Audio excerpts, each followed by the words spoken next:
Mr. Director, worry not. We'll make sure your agency is adequately funded. This judge you arrested in Wisconsin, she was breaking federal law, wasn't she? Yes, that's why we arrested her. She was helping an illegal immigrant escape being taken into custody. Is that right? Yes, and the field agents decided to open the case, work the case. And as Americans, do we get to pick and choose which laws we want to follow?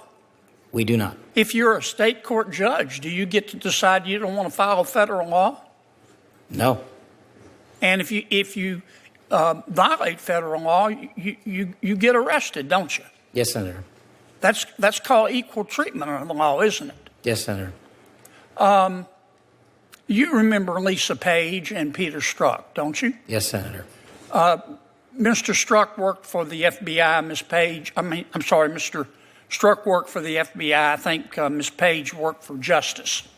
The Inspector General found in its investigation that they hated President Trump and they really wanted Secretary Clinton to win. Is that true? That's correct, sir. And this would be the same same Ms. Page who sent an email to Mr. Strzok with whom she was having an affair. Trump's not ever going to become president, right? Right? And Mr. Strzok with the FBI, senior official at the FBI, replied, quote, no, he won't. We'll stop it. Did I read that correctly? You did, Senator. Okay. Now, Ms. Page got quit before she could get fired. Mr. Strzok was fired. And predictably, they filed a lawsuit because in Washington, it's easier to divorce your spouse than it is to fire a federal employee. Why did the FBI give Mr. Strzok $1.2 million and Ms. Page $800,000 to settle a lawsuit? Senator, I do not know that settlement was reached in the prior administration. Who made the decision? The prior Department of Justice. Who in the prior Department of Justice? The settlement for that kind of case can only come from the Attorney General, which would be Attorney General Merrick Garland. So the Attorney General decided to give Mr. Strzok $1.2 million and Ms. Page $800,000 after they were fired after actively interfering in the 2016 election. Is that right? My understanding is that was a settlement they agreed to. Pass me the sick bucket, please. The Hunter Biden laptop. In October of 2016, shortly before the election, the New York Post wrote a story that was widely covered talking about Mr. Hunter Biden's influence peddling scheme based on his laptop. A couple of weeks later, Secretary of State, soon-to-be Secretary of State, Antony Blinken, organized a group of 51 so-called intelligence experts. Had some real rock stars on the list. Jim Clapper, John Brennan, Michael Hayden, Leon Panetta, and they said, oh, no, the story in the New York Post is not true. It's based on Russian disinformation. You remember that?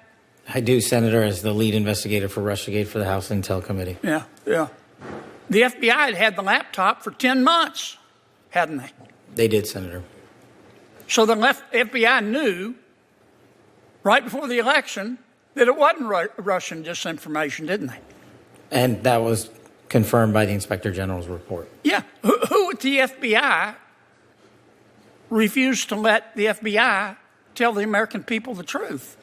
I don't have that name in front of me, sir. Well, would you look? I will, sir. I'd like to know. I'd like a name, not a division. I'd like the name. Person with a brain and a beating heart. Yes, sir.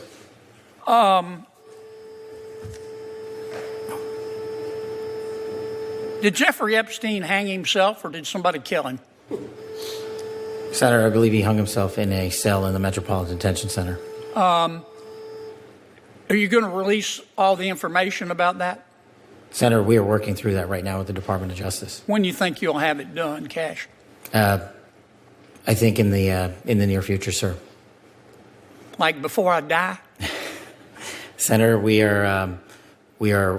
been working on that, and we're doing it in a way that protects victims and also doesn't put out into the ether information that is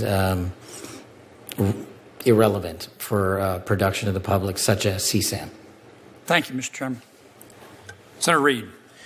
Thank you very much, Mr. Chairman. Thank you, Director. As you're well aware, DOJ. What Kennedy is really doing here isn't just grilling a witness. He's voicing a frustration that millions of Americans feel, but rarely hear articulated so bluntly in Washington. The frustration that there seem to be two systems of justice, one for ordinary people, and one for the powerful, the connected, and the politically useful. Look at the pattern Kennedy is laying out. A judge allegedly breaks federal law, arrested. FBI officials openly talk about stopping a presidential candidate, paid millions. A laptop with real evidence sits in FBI custody, silenced while experts mislead the public weeks before an election. Every one of these moments chips away at public trust, not because of conspiracy theories, but because of documented decisions made behind closed doors. And whether you love or hate Donald Trump, whether you're left, right, or somewhere in between, that should bother you. Because once the public believes the law is enforced selectively, the entire system starts to wobble.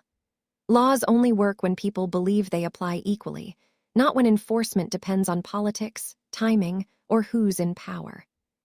Kennedy's style may come off theatrical, even sarcastic at times, but the substance of what he's asking is deadly serious. Who decides when the truth is too inconvenient to tell? Who signs off on rewarding misconduct? And why does accountability always seem to stop one rung below the people who actually make the decisions? That's the unanswered part of this exchange. Not whether Epstein killed himself, not whether the laptop was real, but whether anyone will ever be held responsible for manipulating the system from the inside. If you want more breakdowns like this, make sure you like the video, subscribe to the channel, and turn on notifications so you don't miss the next one.